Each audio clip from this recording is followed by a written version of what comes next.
madera y coco.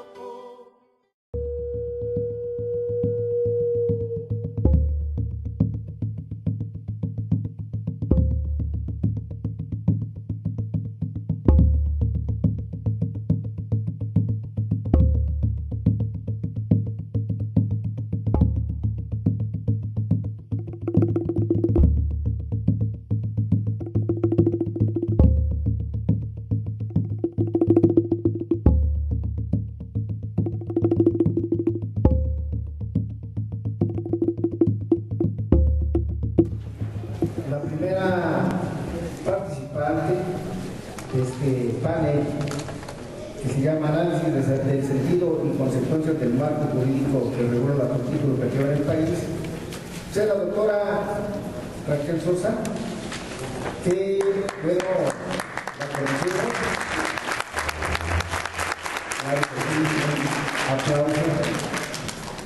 la doctora es maestra investigadora de la Facultad de Ciencias Políticas y Sociales de la UNAM. Pues de los libros son bastantes los que ha creado. El último es Hacia la recuperación de la soberanía educativa en América Latina, Conciencia Crítica y Programa.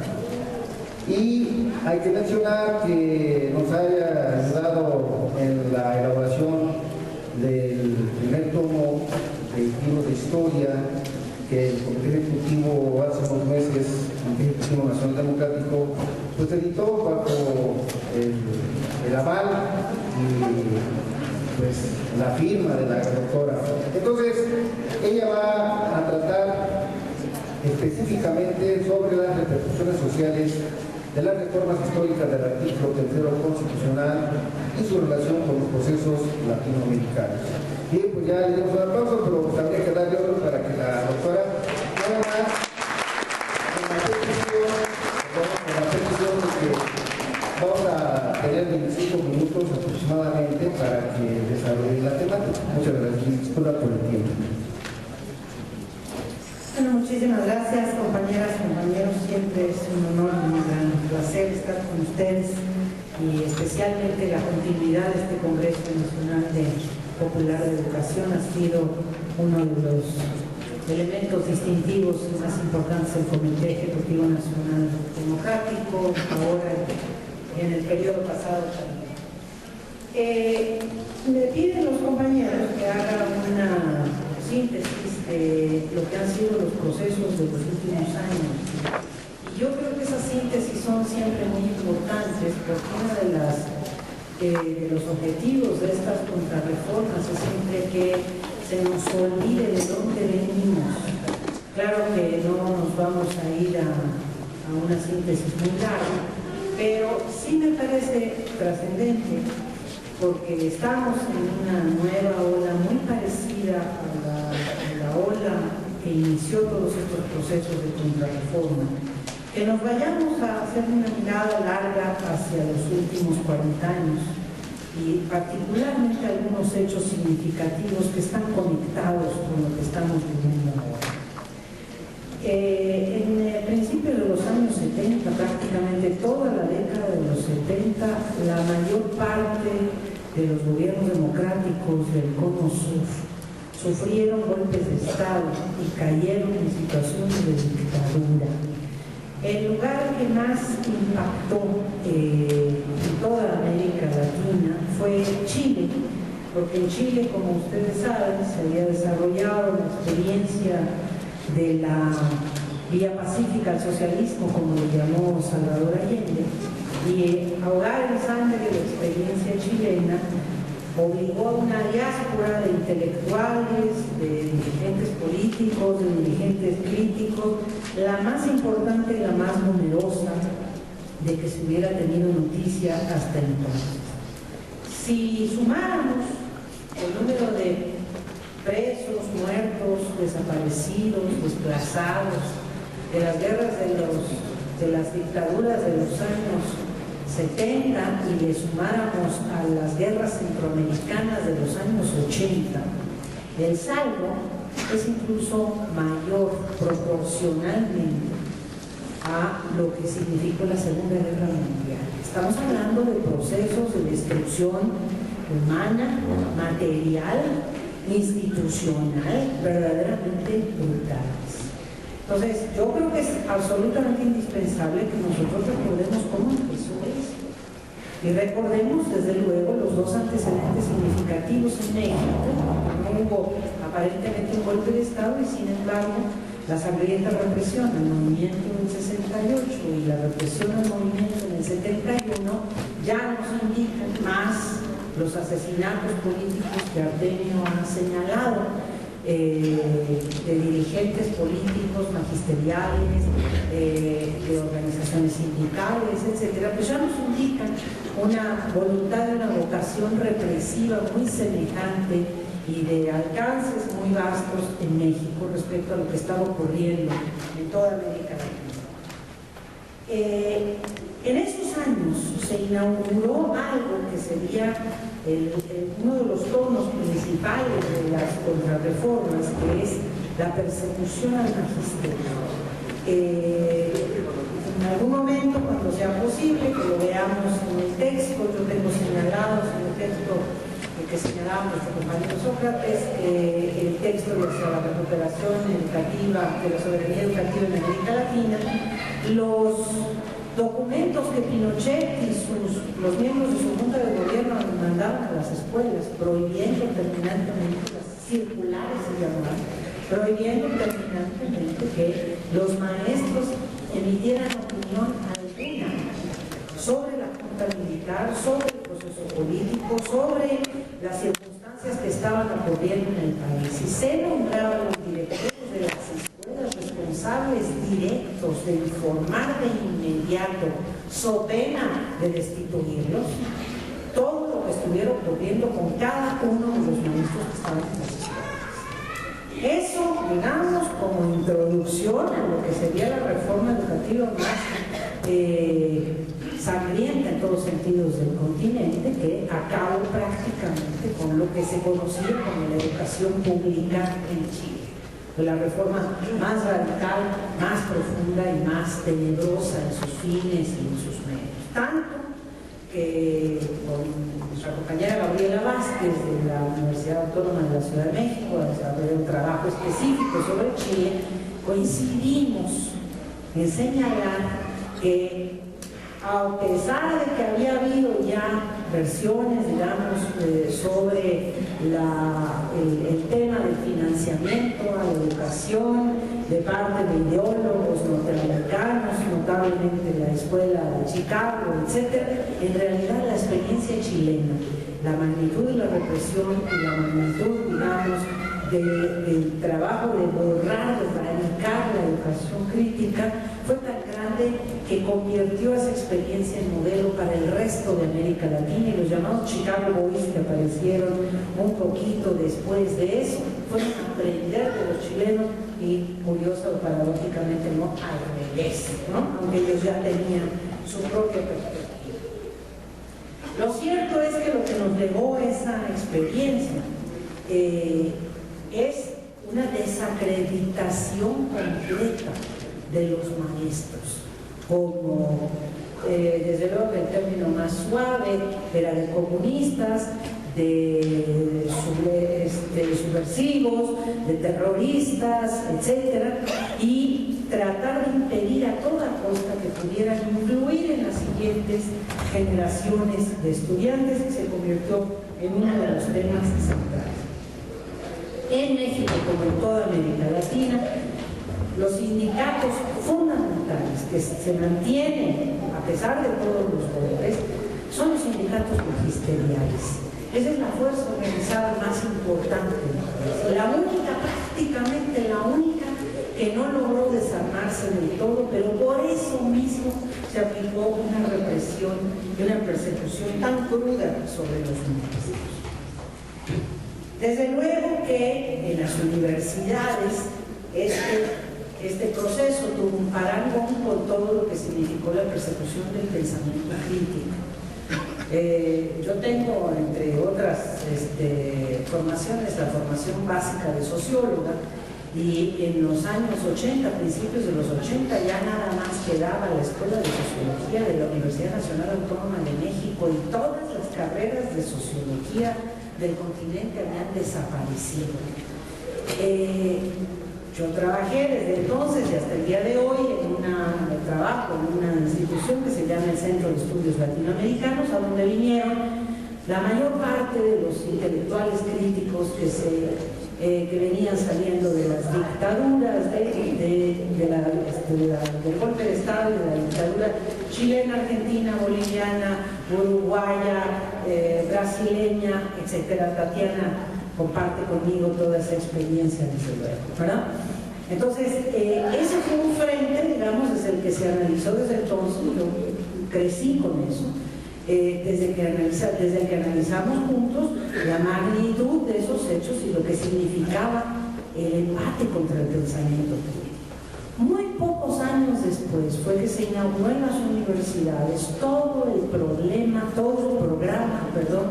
de mercantilización de la formación universitaria. La introducción de estos sistemas de control, de evaluación, de productividad, de eficientismo, y empezamos todos a tener que hablar un lenguaje empresarial para referirnos a nuestro trabajo universitario. La eficiencia terminal, la calidad, la competencia, la competitividad, todo eso se produjo en las universidades porque era un objetivo desde entonces que los universitarios latinoamericanos viraran por completo su pensamiento, también para hacerlos sujetos, digamos, de las transformaciones conservadoras, neoliberales en la educación, no solo en relación a la universidad, sino al conjunto de la educación. Desde el principio pensaron que era más fácil que hubiera agentes nacionales, regionales, de las reformas o contrarreformas, a que todos fueran norteamericanos o europeos, porque eso podría generar mayores resistencias. De manera que no nos sorprendamos que el 85 o el 90% de los establecimientos universitarios son establecimientos tan conservadores y que las autoridades de esos establecimientos lo sean también, porque son, digamos, la punta de lanza de estas contrarreformas. Naturalmente que eso explica también que haya un embate tan duro, tan agresivo, tan terrible con las poquísimas instituciones críticas. Y aquí, pues, la Universidad Autónoma de la Ciudad de México, el Instituto de Educación Media Superior, están naturalmente en la Ciudad de México sometidas a fuego constante, pero muchas otras instituciones críticas y de pensamiento crítico, las normales, naturalmente, están sometidas a una batalla constante para reducirlas, desacreditarlas, evitar que tengan un impulso. Quiero señalar que los años del ajuste estructural que se aplicó en América Latina, que fueron los años 80, la intervención del Fondo Monetario Internacional produjo la situación de empobrecimiento masivo de la población más grande que se haya visto en la historia desde la independencia, digamos, y seguramente desde antes que una buena parte del periodo colonial. Es decir, ahí empezamos a configurar una crisis social de grandes dimensiones que se parece mucho a los niveles de destrucción que hubo durante la conquista. Lo quiero señalar porque me parece que esa comparación es un asunto muy importante.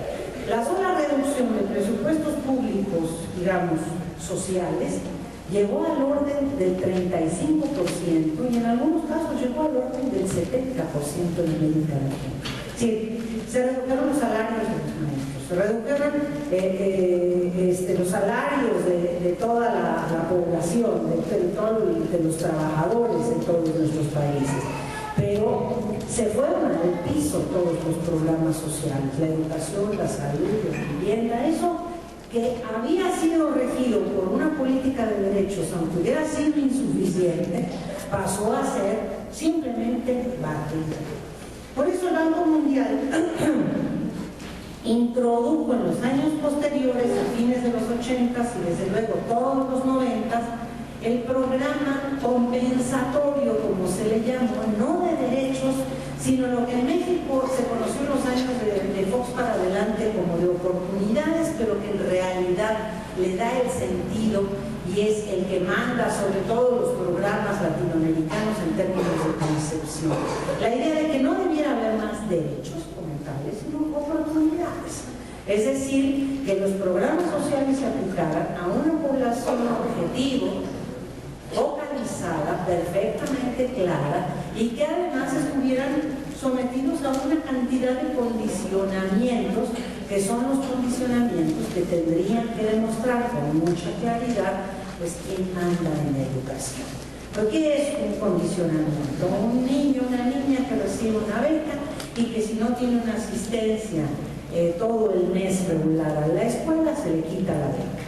Una madre de familia que recibe el programa Oportunidades y que si no asiste a las pláticas que se hacen una vez al mes, se le quita el programa.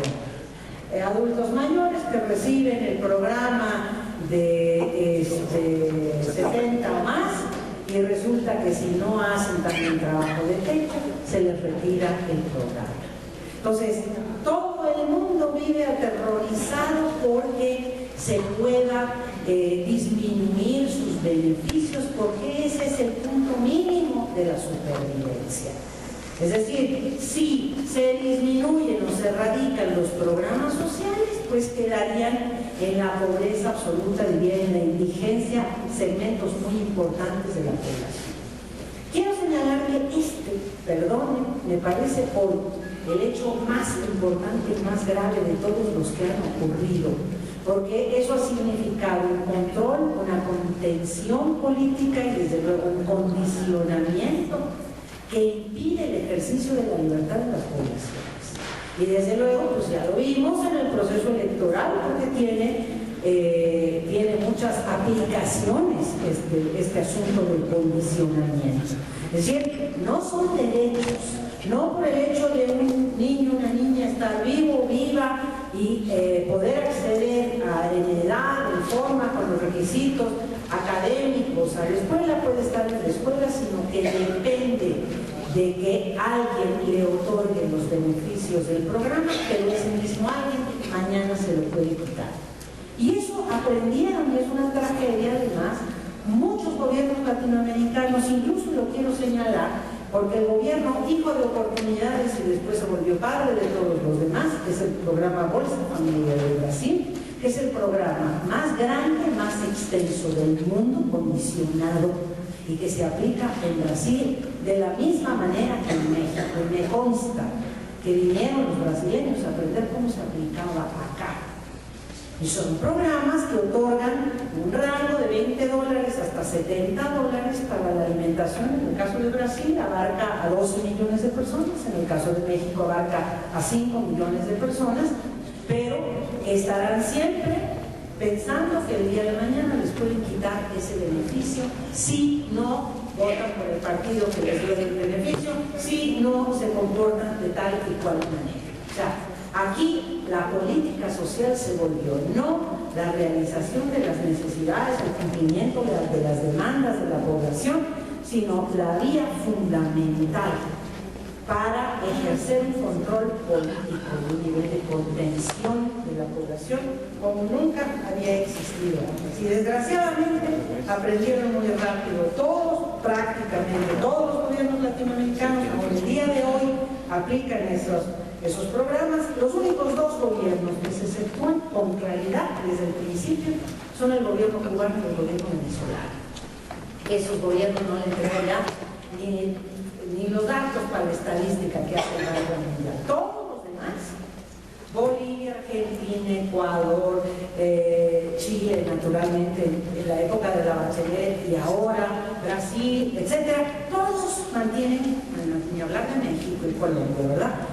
Todos mantienen relaciones con el Banco Mundial a partir de la aplicación estricta de esos programas. Además, mandados por funcionarios del Banco Mundial y, como ya dije antes, funcionarios que son también intelectuales prestigiados de universidades públicas y privadas latinoamericanas.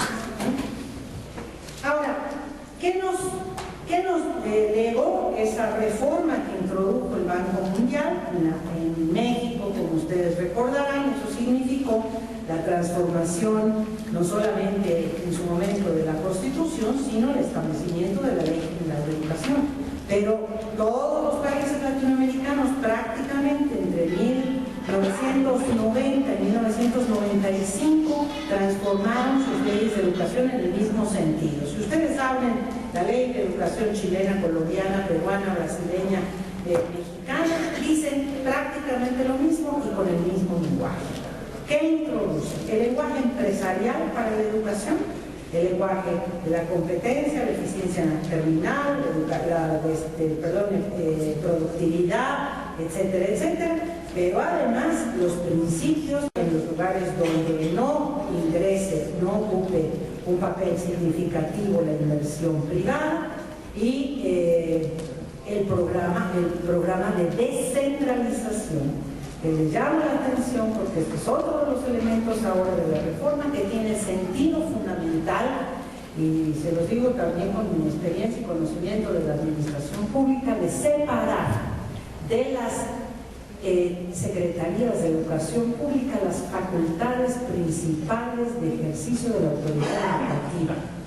A diferencia de la Secretaría, un organismo descentralizado autónomo puede, sin necesidad de solicitar permiso al Congreso, sin necesidad de solicitar autorización al Congreso de su país, realizar convenios, solicitar préstamos, recibir asesorías y ser sometidos a todas las determinaciones autónomas de gestión que se indique, particularmente los convenios internacionales. Algo que volveremos a tratar cuando hablemos de por qué el Instituto de Evaluación Educativa de México se está planteando como descentralizado autónomo, pero como el nuevo órgano que se convertirá, si esto tiene éxito, en la nueva autoridad educativa del país, independientemente de la Secretaría de Educación Pública.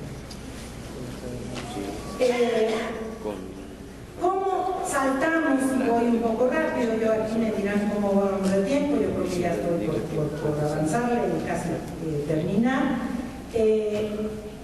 ¿Cómo vinculamos esto con los objetivos actuales de la contrarreforma educativa? Si es que se le puede llamar así, porque una contrarreforma que, como decía yo hace unos días en el foro en el que estuvimos ahí en el sindicato de telefonistas, una contrarreforma que no partió de un diagnóstico de la educación del país, que no hizo ni el menor esfuerzo por decir cuál es el estado de cosas, cuántos maestros, cuántos estudiantes, cuál es el estado de desastre, quiénes no han cumplido con su educación básica, los analfabetas, todos los tipos de problemas para fincar una reforma, ¿no? Aquí nos cayeron con la reforma y de entrada lo primero que hicieron fue reformar la Constitución, ¿no? Que fue, entre otras cosas, la primera reforma constitucional de los últimos tiempos.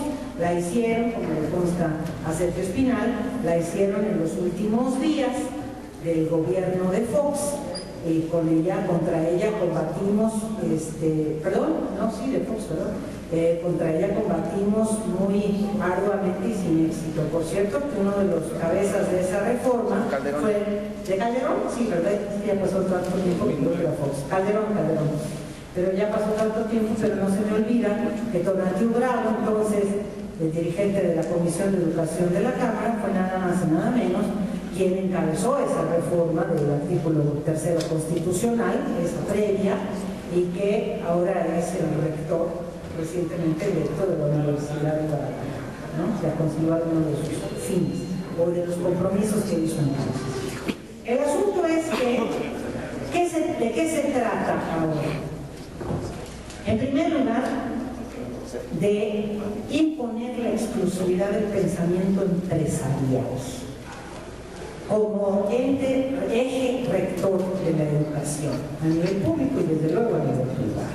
Yo creo que ese es el objetivo, es decir, que, como dice el experto en educación Joel Samos, también un banco gobierne la educación del país, lo cual es pues, un despropósito completo. Enseguida, también, desde luego, la erradicación del pensamiento crítico, que en educación significa muchas cosas. como lo comentábamos, la erradicación de las tradiciones pedagógicas, del cultivo de la memoria, de la identidad, de la libertad de creación, del hecho de que la educación esté organizándose, orientándose por las necesidades de la población y las posibilidades de, ya no digamos el desarrollo, sino la sustentabilidad del país. Porque no es una cosa terrible, en la contrarreforma constitucional dijeron tenemos que cambiar la evaluación, pero no para que esté más conforme con las necesidades del país, sino para que mejoremos en el rendimiento de la prueba PISA. Eso dice los motivos de la contrarreforma. Entonces yo creo que ese objetivo es un objetivo extraordinariamente importante. En segundo lugar, la separación de la actividad laboral respecto de la educación. Es decir, los maestros quieren ser considerados como facilitadores técnicos, entes administrativos, que no opinan, no comparten, no influyen, no tienen ninguna opinión sobre el hecho de la educación, sino simplemente realizan actividades y se subordinan a órdenes determinadas.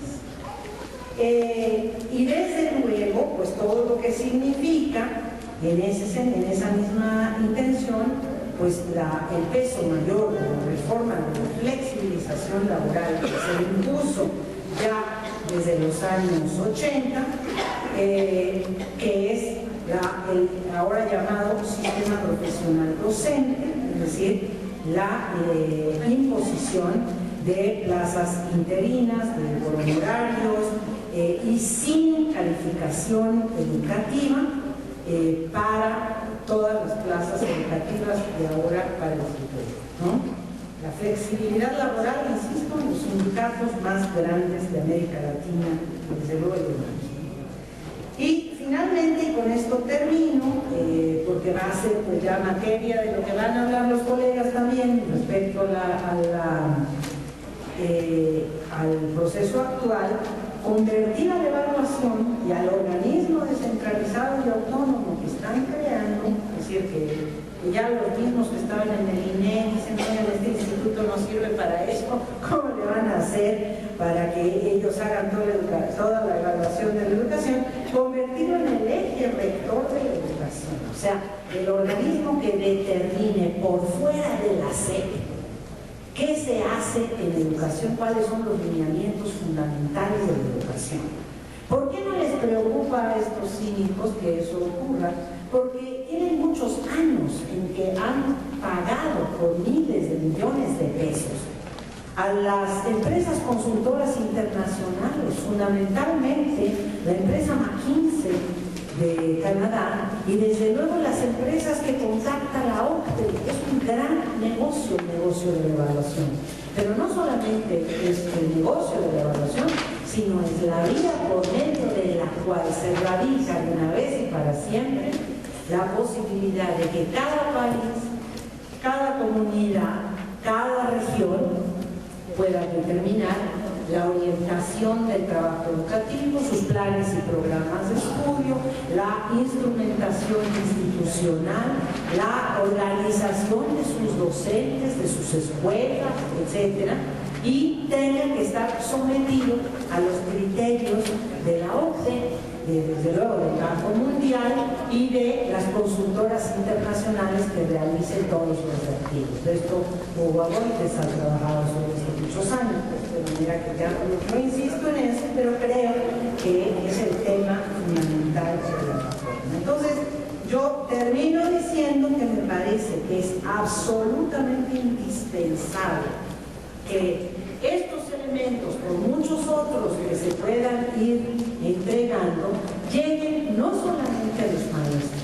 Los maestros son la conducción principal de este movimiento, sino sobre todo a las comunidades, a las regiones, que no se nos escape una escuela, que no se nos escape ningún lugar sin saber qué es lo que está ocurriendo, porque esta es, compañeros, junto con la batalla contra la reforma laboral, junto con la batalla contra la reforma, contra la entrega del petróleo, la privatización y extranjerización del petróleo.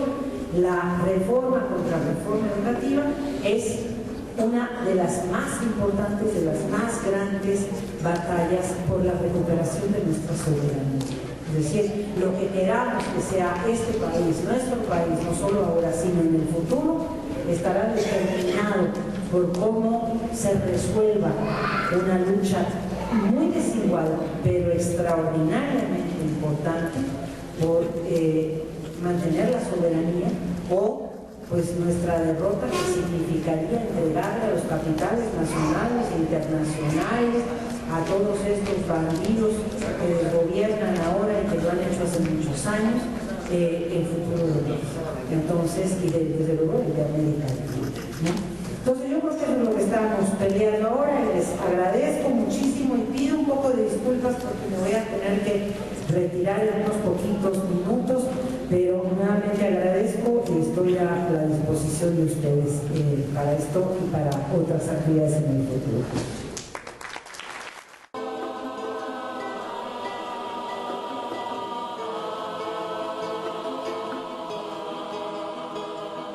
Detrás de la lluvia azul, madera y coco.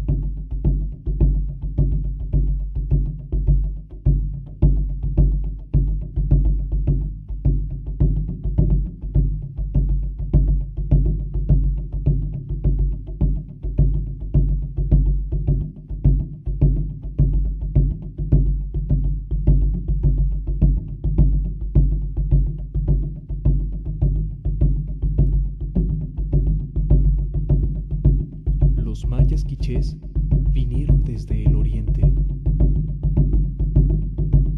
Cuando recién llegaron a las nuevas tierras con sus dioses cargados a la espalda, tuvieron miedo de que no hubiera amanecer.